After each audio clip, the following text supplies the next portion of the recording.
चलिए मंगलाचरण करते हैं। णाणमयम् अप्पाणम् ओलद्धं जेण झडियकम्मेण चैऊणय परदव्वं नमो नमो तस् देवस्। बोलिए श्री खजराट पार्श्वनाथ भगवान की जय। आचार्य श्री कुंद कुंद स्वामी की जय। आचार्य गुरुवर विद्यासागर समय सागर जी महाराज की जय। मुनि पुंगव श्री 108 सुधा सागर जी महाराज की जय। हम सभी बहुत ही सौभाग्यशाली हैं जो हमें आचार्य कुंद कुंद स्वामी के महान ग्रंथ अट्ठपाहुड़ के अध्ययन का अवसर मिल रहा है। छठवां मोक्ष प्राभृत मुख्य पाहुड़ चल रहा है। बहुत अच्छी अच्छी गाथाएं आचार्य कुंद कुंद स्वामी ने इस मोक्ष के प्रकरण में लिखी हैं हम सभी के लिए। हम सभी बड़े विनय भाव से नियम लेकर प्राकृत भाषा की दृष्टि से इनका स्वाध्याय कर रहे हैं, एक एक शब्द का अर्थ समझने का प्रयास कर रहे हैं। आज हम दो गाथाओं का अर्थ करेंगे।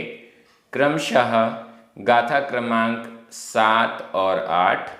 दोनों गाथाएं बड़ी सरल हैं और बड़ी आसानी से समझने में आ जाएंगी। चलिए प्रारंभ करते हैं। गाथा क्रमांक 7। उच्चारण। आरुहवी। आरुहवी रा में छोटे ऊ की मात्रा है। आरुहवी।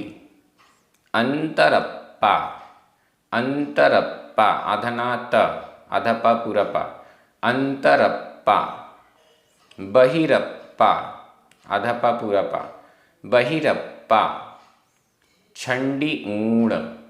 छंडी ऊण। तिविहेण। तिविहेण। झा इज्जई आधा ज पूरा ज। झा इज्जई। परमप्पा आधा पा पूरा पा। परमप्पा। उव इट्ठम आधा ट ठ। उव इट्ठम। जिणवरिंदेहिम। जिणवरिंदेहिम। आरुहवि अंतरप्पा। आरुहवि अंतरप्पा। बहिरप्पा छंडी ऊण तिविहेण। बहिरप्पा छंडी ऊण तिविहेण। झा इज्जई परमप्पा। झा इज्जई परमप्पा। उव इट्ठम जिणवरिंदेहिम। उव इट्ठम जिणवरिंदेहिम।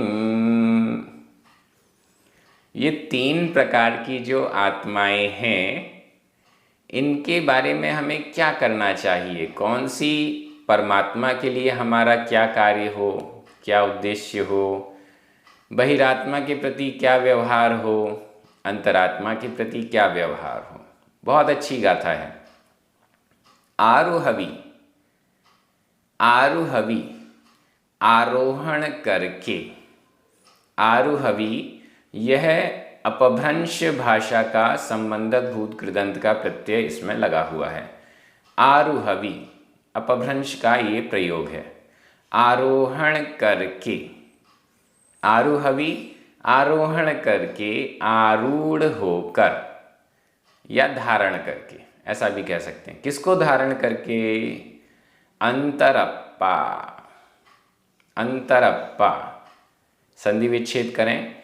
अंतर रा में छोटा आ, अप्पा का छोटा आ, दोनों मिलकर छोटा आ शेष रह गया। अंतरप्पा अंतरात्मा।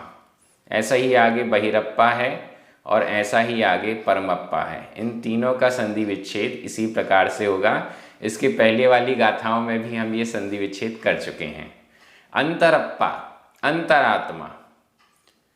आरुहवी आरोहण करके, धारण करके, आश्रय लेकर, अंतरात्मा का आश्रय लेकर, अंतरात्मा होकर, अंतरात्मा बनकर क्या करें? बहिरप्पा छंडी ऊण। बहिरप्पा बहिरात्मा बहिरप्पा, बहिरात्मा, बहिरात्मा को छंडी ऊण छोड़कर, छंडी ऊण यह भी संबंधक भूत कृदंत है। छंडी ऊण छोड़कर, बहिरात्मा को छोड़कर, अंतरात्मा को आरूढ़ होकर, अंतरात्मा को आश्रय लेकर, अंतरात्मा को धारण करके, अंतरात्मा को धारण करके बहिरात्मा को छोड़कर, कैसे छोड़ना है? तिविहेण, तिविहेण 3 प्रकार से, मन से, वचन से, काय से, ये 3 प्रकार, अथवा कृत, कारित, अनुमोदना, ये भी 3 प्रकार हैं। 3 प्रकार से, 3 प्रकार से बहिरात्मा को छोड़कर और 3 प्रकार से अंतरात्मा को धारण करके, दोनों जगह हम ये तिविहेण शब्द दोनों स्थान पर लगाएंगे। अंतरात्मा भी मन से, वचन से, काय से या कृत, कारित, अनुमोदना से धारण करना है, और बहिरात्मा को छोड़ना भी है तो भी मन, वचन, काय से, कृत, कारित, अनुमोदना से। इसके बाद क्या करना है? झाय जय, झाय जय पहले भी आया है, ध्याया जाता है, ध्याया जाता है, ध्यान किया जाता है। कौन ध्याया जाता है? परमप्पा, परमप्पा, परमात्मा, परमात्मा ध्याया जाता है। यहाँ भी तिविहेण जोड़ दीजिए, तीनों प्रकार से, कृत, कारित, अनुमोदना से, मन, वचन, काय से।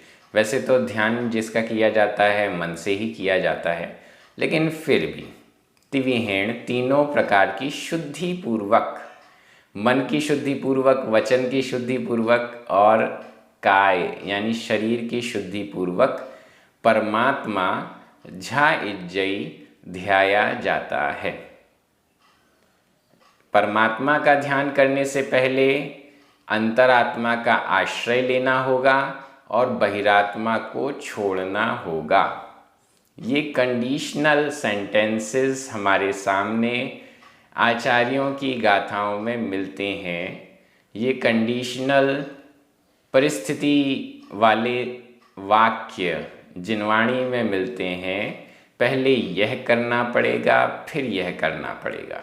ये पूरी प्रक्रिया है। हम बहिरात्मा बने रहें और परमात्मा का ध्यान करने लग जाएं, उससे कल्याण होने वाला नहीं है। बहिरात्मा को छोड़ना ही पड़ेगा, अंतरात्मा होना ही पड़ेगा। इसके बाद परमात्मा को ध्याया जाता है। अगर ऐसा नहीं करेंगे, बहिरात्मा बने हुए ही परमात्मा का ध्यान करेंगे, तो उस परम तत्व की प्राप्ति हमें नहीं हो पाएगी। ये हमें स्पष्ट यहाँ पर संकेत मिल रहे हैं। और ये सब किसने कहा है? उप-इट्ठम, उपदिष्ट है, कहा हुआ, कहा गया। किसके द्वारा कहा गया? जिणवरिंदेहिम, जिणवरिंदेहिम, संधि विच्छेद करें। जिणवर, रा में छोटा आ, इंदेहिम, ई, आ और ई मिलकर आ का लोप हो गया, ई शेष रह गया। जिणवर इंदेहिम, जिनवरों में जो इंद्र हैं, जिनवरों में जो प्रधान हैं, ऐसे जिनवरेंद्र, जिनेंद्र भगवान के द्वारा उप-इट्ठम कहा हुआ है। तीर्थंकर भगवानों के द्वारा कहा हुआ है कि अंतरात्मा का आश्रय लेकर, बहिरात्मा को छोड़कर परमात्मा को ध्याया जाता है, मन वचन काय की शुद्धि के साथ। तब जाकर कल्याण होता है। ऐसा जिणवरिंदेहिम, जिनवरों के इंद्र यानी जिनेंद्रों के द्वारा उप-इट्ठम कहा हुआ है, उपदिष्ट है। आचार्य कुंद कुंद स्वामी कह रहे हैं ये सब मैं अपने मन से नहीं कह रहा हूँ। बीच बीच में हर 5-7 गाथाओं के बाद आपको मिल जाता है कोई ना कोई ऐसा शब्द जिसमें वो कहते हैं कि यह मैं नहीं कह रहा, ये तो इनके द्वारा कहा हुआ है, जिनेंद्र भगवान के द्वारा कहा हुआ है, इनके द्वारा बताया हुआ है। ये आचार्य कुंद कुंद स्वामी की प्रामाणिकता भी है और ये उनकी कृतज्ञता भी है। आचार्य कुंद कुंद स्वामी ये कभी नहीं कह रहे कि जैन धर्म में जो वर्णन, जो ग्रंथ ये मैं लिख रहा हूँ, ये मैं लिख रहा हूँ, ऐसा वो नहीं कहते। वो ये कहते हैं ये सब तो जिनेंद्रों के द्वारा कहा हुआ है और उसको भले ही मैं यहाँ आपको बता रहा हूँ, लेकिन ये सब कथन उनका है, उनके द्वारा कहा हुआ है, उनके द्वारा उपदिष्ट है। ऐसा आचार्य कुंद कुंद स्वामी हर 7-8 गाथा में कहते रहते हैं और हमें फोर्स करते हैं कि यह जो परिस्थिति है, ये जो कंडीशन है, ये अगर फॉलो नहीं करेंगे तो काम बनने वाला नहीं है। गाथा बहुत अच्छी है। व्याकरण की दृष्टि से आरुहवी संबंधक भूत कृदंत है अपभ्रंश में। अंतरप्पा, बहिरप्पा, ये दोनों ही द्वितीया विभक्ति के एक वचन हैं, लेकिन यहाँ पर विभक्ति अपभ्रंश की दृष्टि से लगी हुई है। छंडी ऊण संबंधक भूत कृदंत का प्रयोग है। तिविहेण तृतीया विभक्ति का एक वचन है। झाई जई वर्तमान काल अन्य पुरुष एक वचन का क्रिया रूप है कर्म वाच्य में। परमप्पा उव इट्ठम प्रथमा विभक्ति का एक वचन है। उव इट्ठम यह भूतकालिक कृदंत का अनियमित प्रयोग है। जिणवरिंदेहिम तृतीया विभक्ति का बहुवचन है। व्याकरण हो गई। अब मैं हिंदी अर्थ कर रहा हूँ। आपकी नज़र प्राकृत शब्दों पर जानी चाहिए।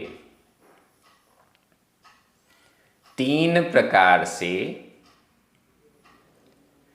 अंतरात्मा को धारण करके बहिरात्मा को छोड़कर परमात्मा ध्याया जाता है, ऐसा जिनवरों के इंद्र के द्वारा, जिनवरेंद्रों के द्वारा उपदिष्ट कहा गया। इस प्रकार से ये हमारी 7वीं गाथा पूर्ण हो गई। अब हम अगली गाथा में चल रहे हैं। गाथा क्रमांक 8। उच्चारण। बहिरत्थे, बहिरत्थे आधा त थ, बहिरत्थे। फुरीय मणो, फुरीय मणो। इंदीय दारेण, इंदीय दारेण। णीय सरूव, रा में बड़े हो की मात्रा, सरूव चुओ, चुओ। णीय सरूव चुओ, णीय सरूव चुओ। णीय देहम, णीय देहम। अप्पाणम आधा पा पूरा पा, अप्पाणम। अज्झवसदि आधा ज झ, अज्झवसदि, अज्झवसदि। मूढ़ दिट्ठी, मूढ़ दिट्ठी आधा ट ठ, मूढ़ दिट्ठी। ओ, ओ। बहिरत्थे फुरीयमणो, बहिरत्थे फुरीयमणो। इंदीयदारेण नियसरूवचुओ, इंद्रियदारेण णीयसरुवचुओ णीयदेहम् अप्पाणम् णीयदेहम् अप्पाणम् अध्यवसदि मूढ़दिट्ठी ओ अध्यवसदि मूढ़दिट्ठी ओ। बहुत अच्छी गाथा है। ओ लास्ट में यह अव्यय है, खेद सूचक अव्यय है, खेद सूचक अव्यय है। ओ बड़ा खेद है। क्या बड़ा खेद है? मूढ़दिट्ठी, मूढ़दिट्ठी मूढ़ दृष्टि है। मूढ़ मूढ़ यानी मूर्ख, अज्ञानी, दिट्ठी दृष्टि, मूढ़ दृष्टि है, मूर्खता पूर्ण दृष्टि वाला है। बड़ी खेद की बात है, ऐसा जो करता है वो मूढ़ दृष्टि है, मूर्खता पूर्ण दृष्टि वाला है, मूर्ख है, अज्ञानी है। कौन है मूढ़ दृष्टि? कौन है मूर्खता पूर्ण दृष्टि वाला? ऊपर देखिए, यहाँ पर बहिरात्मा का एक प्रकार से लक्षण बताया जा रहा है और इस बहिरात्मा को ही मूढ़ दिट्ठी कहा गया है। क्या लक्षण है बहिरात्मा का? कौन बहिरात्मा है? बहिरात्मा कैसा आचरण करता है, कैसा विचार रखता है? बहिरत्थे फुरीयमणु, बहिरत्थे संधि विच्छेद कर लें। बहिर रामे छोटा आ, अत्थे छोटा आ, ये दो छोटे आ मिलकर बड़ा आ हो गया, लेकिन आधा ता और था ये संयुक्त अक्षर है। संयुक्त अक्षर के कारण जो इससे पूर्व वाला स्वर है वो दीर्घ से ह्रस्व हो गया, वापस छोटा हो गया। बहिर अत्थे बहिरत्थे। बहिर बाह्य, बाहरी, अत्थे अर्थ में, पदार्थ में, वस्तु में, बाह्य वस्तु में, बाहरी वस्तु में। फुरीयमणो स्फुरित हो रहा है मन जिसका। फुरीयमणो स्फुरित हो रहा है मन जिसका, चंचल हो रहा है, मन भाग रहा है। कहाँ पर भाग रहा है? बहिरत्थे बाह्य पदार्थ में, बाहर की दुनिया में मन भाग रहा है, स्फुरित हो रहा है। मन में अंदर ही अंदर उत्साह जागृत हो रहा है कि बाहर की चीज़ें देखूं, बाहर की चीज़ों को अपने पास ले आऊं, उनको अपने साथ में रखूं, उनसे सुख निकालूं, उनके सुख उनको भोगूं। बहिरत्थे बाह्य पदार्थ में। फुरीयमणो स्फुरित हो रहा है मन जिसका, लगा हुआ है मन जिसका, आसक्त है मन जिसका बाह्य पदार्थ में। वो क्या है? मूढ़ दिट्ठी, मूर्ख दृष्टि है, बहिरात्मा है। और आगे चलिए। इंद्रिय दारेण, इंद्रिय इंद्रिय इंद्रिय, दारेण द्वार से, इंद्रिय रूपी द्वार से, द्वार यानी दरवाजा। इंद्रिय दारेण इंद्रिय के द्वारा, यह भी हो सकता है अर्थ, और इंद्रिय रूपी द्वार से ये भी हो सकता है। दोनों, द्वार का अर्थ द्वार भी है और द्वार का अर्थ द्वारा भी है। इंद्रिय रूपी द्वार से बाह्य पदार्थ में स्फुरित है मन जिसका। इंद्रियों से बाह्य पदार्थ ग्रहण किया जाता है, तो इंद्रियों के द्वारा बाह्य पदार्थों में स्फुरित मन वाला है, चंचल मन वाला है, ऐसा व्यक्ति मूढ़ दिट्ठी, मूर्खता पूर्ण दृष्टि वाला है। इंद्रियां खुल गईं, इंद्रियां, आंखें खुल गईं, कान खुल गए, सुनाई दे रहा है, दिखाई दे रहा है, सूंघने में आ रहा है, स्पर्श करने में आ रहा है, अब इसके बाद जो बाह्य पदार्थ को हम ऐसे ग्रहण कर रहे हैं इंद्रियों के द्वारा, उनके प्रति मन चंचल हो रहा है, उनके प्रति मन स्फुरित हो रहा है, उन बाह्य पदार्थों के प्रति आकांक्षा जागृत हो रही है। यह मूर्खतापूर्ण दृष्टि है। हम स्वयं को भूलकर पर पदार्थ को अपना मान रहे हैं। हम स्वयं को भूलकर पर पदार्थ से अपने को खुश मान रहे हैं। हम स्वयं को भूलकर पर पदार्थ के प्रति अपना दायित्व समझ रहे हैं। यह मूर्खतापूर्ण दृष्टि है। जो टिफ़िन मैं मेरे लिए लाया हूँ वो मैं स्वयं उसको ग्रहण न करके अपने किसी दूसरे व्यक्ति को दे रहा हूँ। परोपकार की दृष्टि अलग होती है। लेकिन भ्रम की दृष्टि क्या है? भ्रम की दृष्टि, मेरा हाथ मेरे मुंह में नहीं जा रहा है, मेरा हाथ दूसरे के मुख में जा रहा है।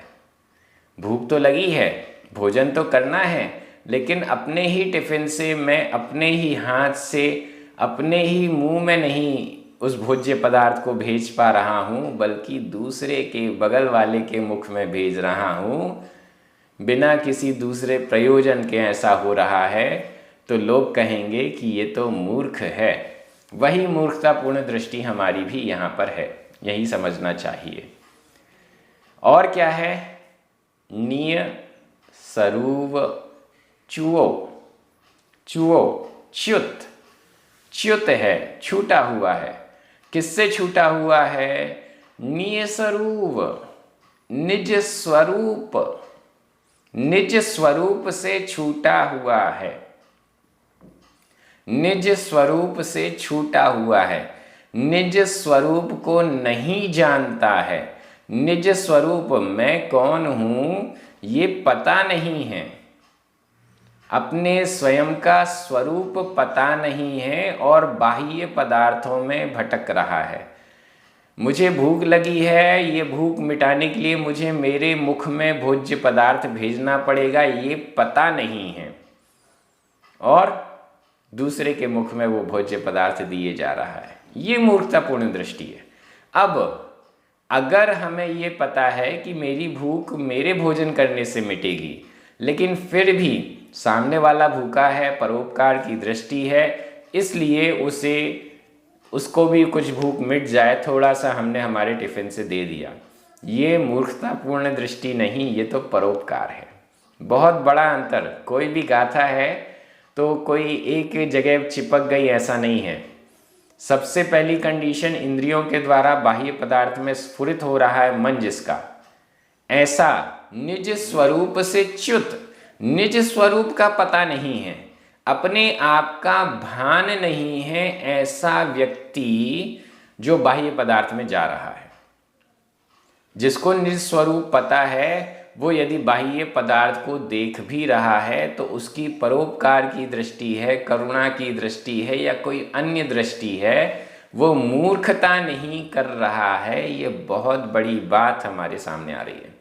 अंतरात्मा क्या बाह्य पदार्थ को ग्रहण नहीं करता? ऐसा नहीं है। अंतरात्मा भी बाह्य पदार्थ को ग्रहण करता है। अंतरात्मा भी इंद्रियों के द्वारा बाह्य पदार्थों को देखता है, जानता है, और उनके लिए कुछ ना कुछ हेल्प भी करता ही होगा। लेकिन णीय स्वरूप अपने स्वरूप को जानता है, अपने स्वरूप को जानते हुए भी ऐसा करता है। ये बहुत बड़ी बात यहाँ पर आ रही है। णीय स्वरूप चुओ, जो बहिरात्मा है, जो मूर्ख है, वह निज स्वरूप से च्युत है, अपने स्वयं को जानता नहीं है। उसे तो शरीर ही अपना दिख रहा है। आगे दे रहे हैं, णी देहम, निज देह को, निज शरीर को, अपाणम आत्मा स्वयं अध्यवसदी मानता है। निज देह को ही अपाणम आत्मा मानता है।